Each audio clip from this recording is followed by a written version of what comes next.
नमस्ते दोस्तों, मैं विष्णु कुमार चौधरी। आज का जो अपना टॉपिक रहेगा वो रहेगा example on moment area method. ठीक है, इसको एरिया मोमेंट मेथड भी बोला जाता है। ठीक है, तो इसमें मैं दो एग्जाम्पल लूँगा, एक तो पॉइंट लोड के लिए, दूसरा यूडीएल के लिए। ठीक है, मोमेंट एरिया मेथड क्या होता है मैं पहले लेक्चर्स में आपको बता चुका हूँ। इससे पहले मैं आपको स्लोप और डिफ्लेक्शन निकालने के लिए तीनों मेथड्स बता चुका हूँ, और तीनों मेथड्स के बाद में मैं आपको दो लेक्चरों में एग्जाम्पल करवा चुका हूँ, डबल इंटीग्रेशन मेथड के और मैकुलेज मेथड के। आज ये अपना स्लोप एंड डिफ्लेक्शन का लास्ट वीडियो रहेगा, जिसमें अपन देखेंगे example for moment area method. ठीक है, तो शुरू करते हैं। सबसे पहले जो एग्जाम्पल है वो है कैंटिलीवर बीम का, जिसमें पॉइंट रोड लगा हुआ है L1 डिस्टेंस पे। ठीक है, यहाँ पे एक पॉइंट लोड लगा हुआ है, देखिए ये दिख रहा है पॉइंट लोड। ठीक है, और ये डिस्टेंस है L1, ये दे रखा है। जो रेस्ट ऑफ द डिस्टेंस बच गया, अगर टोटल लेंथ L मान ले तो L माइनस से L1। ठीक है, इसका जो डिफ्लेक्टेड शेप आएगा वो बहुत इंपॉर्टेंट है। ये कुछ डिफ्लेक्टेड शेप इस तरीके का आएगा। ठीक है कि नहीं, यहाँ के बाद में ये स्ट्रेट हो जाएगा ये। ठीक है, इसमें कोई कर्व नहीं रहेगा, जो कर्व रहेगा वो यहीं तक रहेगा। ठीक है, इसको दोबारा से मैं बनाने की कोशिश करता हूँ।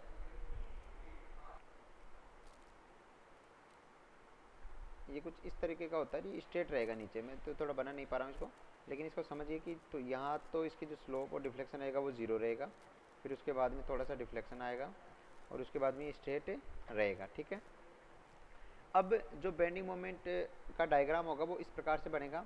इसमें क्या करते हैं अपन, सबसे पहले यहाँ पे रिएक्शन और मोमेंट कैलकुलेट कर लेते हैं, और एक बेंडिंग मोमेंट का डायग्राम बना देते हैं। ठीक है, bending moment W into L1 आ जाएगा, रिएक्शन कुछ आई जाएगी, और ये बेंडिंग मोमेंट का डायग्राम इस तरह से बन जाएगा, एक ट्राइंगल शेप में आएगा। ठीक है, अब जो मोमेंट एरिया मेथड होता है उसका मैं थोड़ा सा रिकॉल करा देता हूँ।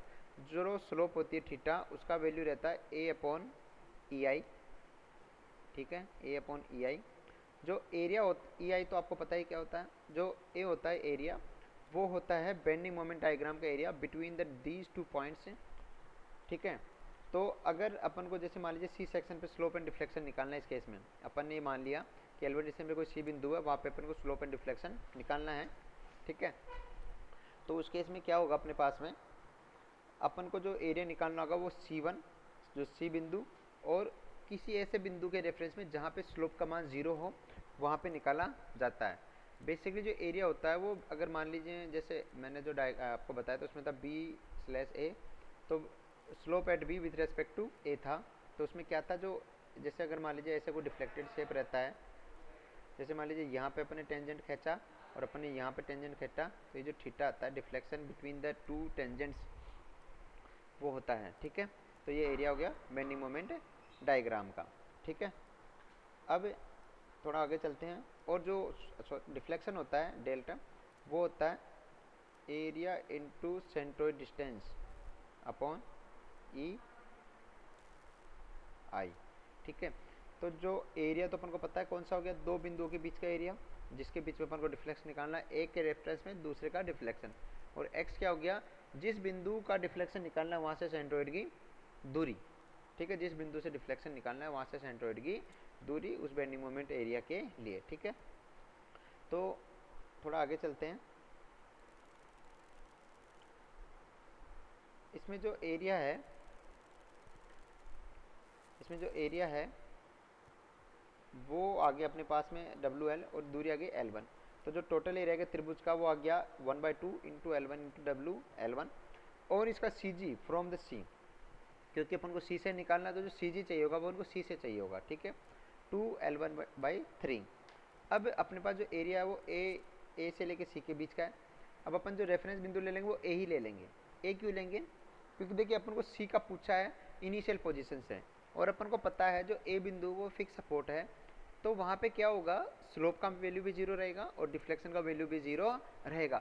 मतलब जैसे इनिशियल पोजीशन में बीम था एज इट इज़ वो वैसा ही बना रहेगा। ठीक है, तो ये अपने पास एरिया हो गया WL²/2। ठीक है, चलिए थोड़ा सा और आगे चलते हैं। यहाँ तक ठीक है, तो इसमें जब सबसे पहले आता है कि एरिया हो गया WL²/2। अब अपन को स्लोप निकालना है। ठीक है, तो सबसे अच्छा CG का देख लेते हैं। इसमें CG अलग से लिख रखा है, x इक्वल्स टू 2L/3। जो ट्राइंगल होता है उसमें जो चौड़ा सिरा होता है वहाँ से तो L/3 2L/3, और जो चपटा सिरा होता है तिकोण होता है वहाँ से L/3 पे उसका CG रहता है, ठीक है कि नहीं। इधर से भी ऐसे काउंट होगा, तिकोने से L/3 और जो चौड़ा सिरा वहाँ से 2L/3, ठीक है। तो अपन ने जैसे ये ट्राइंगल बना हुआ था, इस तरीके का ट्राइंगल था कुछ, तो यहाँ से कितना हो जाएगा 2L/3। सी से लेना अपन को, क्योंकि अपन को सी पे ही अपन को वो निकालना है वैल्यूज, ठीक है कि नहीं। चलिए अब बात आती है ढाल की। तो बिंदु सी पर ढाल किसके रेस्पेक्ट में, ए के रेस्पेक्ट में। तो I C will be equal to A by E I, और एरिया कौन सा, ए से लेके सी के बीच का एरिया। तो अपन ने जो ट्राइंगल बनाया था वो इस तरीके का बना था, जिसमें यहाँ पे तो डब्ल्यू एल था, ये एल था, और उसका एरिया आ गया था अपने पास में WL1² ठीक है, ये L1 था, ठीक है। तो एरिया अपॉन ई आई, तो एरिया WL²/2 और ई आई का वैल्यू नीचे ई आई आ जाएगा। तो आई सी की वैल्यू आ गई WL²/2 ई आई, ठीक है। अब अपन ने ये जो वैल्यूज रखी है वो एज ए नंबर ना लेके एज ए डिनोशन ले रखी है, L1 W ई आई। अगर इसका वैल्यूज हो तो वो वैल्यूज पुट करके अपन न्यूमेरिकल वैल्यू भी पता कर सकते हैं। जो आंसर आएगा वो रेडियन में आएगा, ठीक है। चलिए ये तो अगर अपने पास में स्लोप, अब अपन को चाहिए डिफ्लेक्शन, ठीक है। तो डिफ्लेक्शन का पता करते हैं।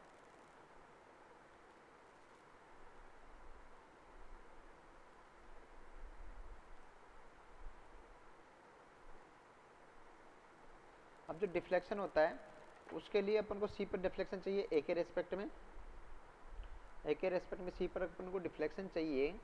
तो Y C will be equal to A X bar upon E I. अब ए क्या होगा, एरिया बिटवीन ए एंड सी।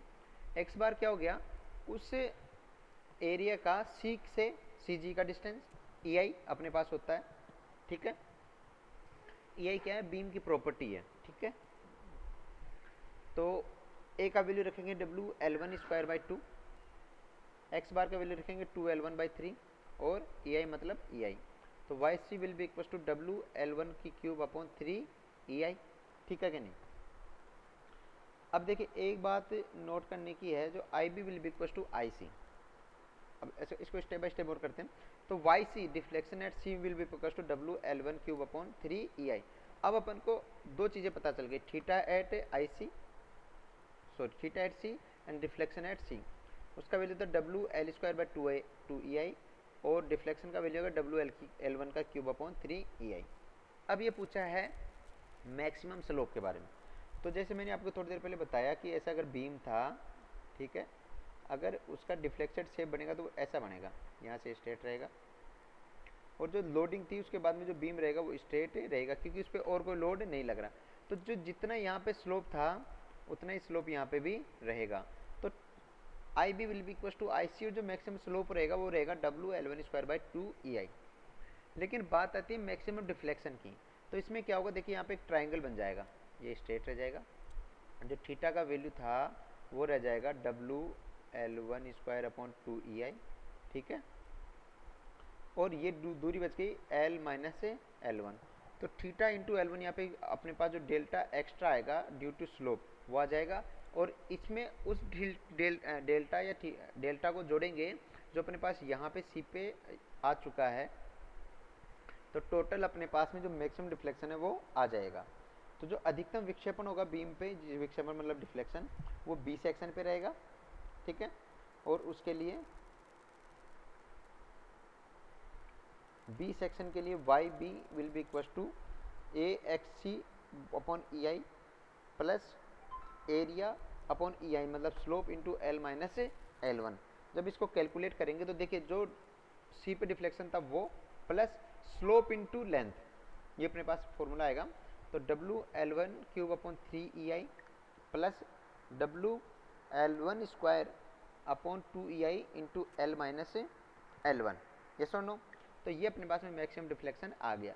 ये जो अपने कैलकुलेशन किया ये सिंपल ज्योमेट्री का है, ठीक है, क्योंकि अपन को पता है कि सी के बाद में अगर कोई लोड नहीं लग रहा तो जो डिफ्लेक्टेड शेप रहेगी वो यहाँ तक के बाद में स्ट्रेट रहेगी, ठीक है कि नहीं। तो जो स्लोप रहेगी वो तो सेम रहेगी दोनों की, ये थीटा तो ये भी थीटा, और जो डेल्टा वन टोटल डिफ्लेक्शन आएगा वो डेल्टा सी, और ये extra delta due to slope delta theta इसको बोल सकते हो। तो डेल्टा जो बी वैल्यू आएगा वो जाएगा डेल्टा सी, जो यहाँ पे लिख दिया मैंने delta C, plus delta theta delta theta का जो वैल्यू आएगा वो आएगा theta into length L minus L1 जो मैंने यहाँ पे लिख दिया। इन दोनों का जो समेशन होगा वो मैक्सिमम डिफ्लेक्शन को रिप्रेजेंट करेगा जो अपन को बी पे प्राप्त होगा। ठीक है, तो ये तो अपने पास में एक एग्जाम्पल हो गया। एक एग्जाम्पल अगर अपन यूडीएल का भी लेने की कोशिश करें तो ठीक है, तो देखिए ये यूडीएल दे रखा है। ठीक है, ये अपने पास एक बीम है। ये एग्जाम्पल है किताब से उठाए हैं, जो किताब में आपके दे रखे हैं, वो जो बुक में दे रखे हैं वो एग्जाम्पल है। ठीक है, ताकि अगर आप इसको ऑफलाइन भी देखना चाहो तो आप देख सकते हो। ठीक है, इसके बाद में भी कई सारे एग्जाम्पल इसमें बुक में दे रखे हैं। तो आप जितने ज़्यादा एग्जाम्पल करेंगे उतने ही ज़्यादा आपको डाउट सोल्व होते जाएंगे, कॉन्सेप्ट क्लियर होते जाएंगे। ठीक है, अब अगर मैं बात करूँ कैंटिलीवर बीम विथ यूडीएल, तो इसका जो डिफ्लेक्टेड शेप होगा वो देखिए ये दे रखा है, ये वाला डिफ्लेक्टेड शेप होगा। इसके हर सेक्शन पे स्लोप चेंज होगी क्योंकि जो लोडिंग है वो हर जगह लगी हुई है। पहली बात तो ये टोटल लेंथ एल दे रखी है, तो जो मैक्सिमम थीटा और मैक्सिमम डिफ्लेक्शन वाई होगा, डेल्टा होगा, वो अपन को एंड सिरे पे मिलेगा बी पे। ठीक है कि नहीं। अब जैसा अपना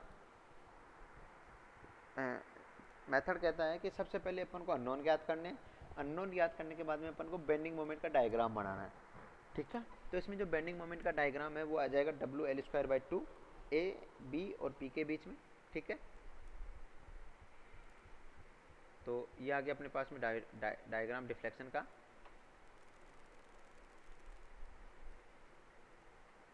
अब चूंकि ये पैराबोला बन रहा है, ठीक है, पैराबोला बन रहा है, तो इसमें जो मैक्सिमम डिफ्लेक्शन बेंडिंग मोमेंट का मान आएगा वो WL²/2 और इसका जो CG होगा वो 3/4 L पे होगा। देखिए कुछ प्रॉपर्टीज़ अपन को याद भी रहना ज़रूरी है। अगर अपन को यही नहीं पता होगा कि पैराबोला जो शेप बनती है उसमें CG कौन से सिरे से कहाँ पे होता है, तो यू विल नेवर नो कि आंसर क्या आएगा स्लोप एंड डिफ्लेक्शन का, क्योंकि जब आप इसका CG ही नहीं पता कर पाओगे तो ये मेथड तो लगा ही नहीं पाओगे। ठीक है, तो जो चपटा सिरा होता है वहाँ से 3/4 L पे रहता है और जो चौड़ा सिरा रहता है वो L/4 पे इसका CG रहता है। ठीक है कि नहीं। अब इसमें दो ही चीज़ें इंपॉर्टेंट है, फॉर्मूला सेम है A/EI, ठीक है, और AX/EI। ठीक है, अब देखिए अपन को EI दे रखा होगा, अपन को एरिया चाहिए होता है और AX बार चाहिए होता है। ठीक है, तो जो x बार था अपन निकाल लिया B से 3/4 L पे। इसका जो इम्पोर्टेंट पार्ट है वो है एरिया। ठीक है, तो इसका एरिया भी देख लेते हैं। देखें जो एरिया का फॉर्मूला आता है वो आता है 1/3 इंटू A इंटू बी। ठीक है, मतलब अगर मान लीजिए ये दे रखा आपके पास पैराबोला ऐसा, ठीक है, तो ये A है, ये अगर इसकी B डायमेंशन है तो इसका जो CG रहेगा चपटे से वो तो रहेगा 3/4 B। ठीक है, और इधर से रहेगा B/4।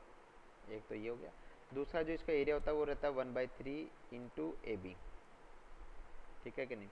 इस AB को कंफ्यूज नहीं करना, यहाँ पे बार बार AB आ रखा है तो मैंने भी AB बोल दिया, तो इसे कंफ्यूज नहीं होना। AB यहाँ पे इसकी डायमेंशन रिप्रेजेंट करी है, ये अलग चीज़ है। ठीक है, ये पॉइंट का मान है, ये पॉइंट ABP है और ये एरिया A है। ठीक है, तो 1/3 इंटू L ये टोटल L था और ये विड्थ था WL²/2, तो इसका जो एरिया आ जाएगा वो WL3/6 आ जाएगा। ठीक है कि नहीं। इसी के साथ इसका जो गुरुत्व केंद्र का जो डिस्टेंस रहेगा फ्रॉम द B पॉइंट, उसका वैल्यू जाएगा 3/4 इंटू L। ठीक है कि नहीं। अब सिंपल से फॉर्मूले आपको पुट करने हैं, IB के लिए A/EI और Y बार के लिए, Y के लिए AX/EI। ठीक है, सिंपल से वैल्यूज पुट करने और आंसर आ जाएगा। तो जैसे मैंने आपको एक एग्जांपल से पहले बता दिया था, ठीक है, यूडीएल के केस में, तो मैंने यूडीएल नहीं बताया था, तो इसमें जो ये रिजल्ट है ये स्टैंडर्ड रिजल्ट है, ये आपको याद भी रखने होते हैं। कई बार क्या होता है आपको इसको कॉम्पिटिबिलिटी इक्वेशन यूज़ करते हो जब आप अनडिटर्मिनेट स्ट्रक्चर के केस में, तब आपको ये वैल्यूज याद होना ज़रूरी है। वहाँ पे आप पूरा मेथड लगाने बैठोगे टाइम कंज्यूमिंग होगा। ठीक है, तो ये वैल्यूज भी आपको याद रखना ज़रूरी है। तो इसमें IB का जो वैल्यू आ जाएगा वो आ जाएगा आपके पास में WL3/6EI। ठीक है, और AX/EI वाला जब फॉर्मूला पुट करोगे तो वहाँ से डिफ्लेक्शन का वैल्यू जो पुट आएगा वो निकल के आ जाएगा YB will be equal to WL1/4/8EI। ठीक है कि नहीं। ठीक है, तो इसमें कोई डाउट नहीं है। चलिए ये इतना ही है। अब हम लोग अगले चैप्टर से, अगले वीडियो में नेक्स्ट चैप्टर शुरू करेंगे। ठीक है, चलिए थैंक यू।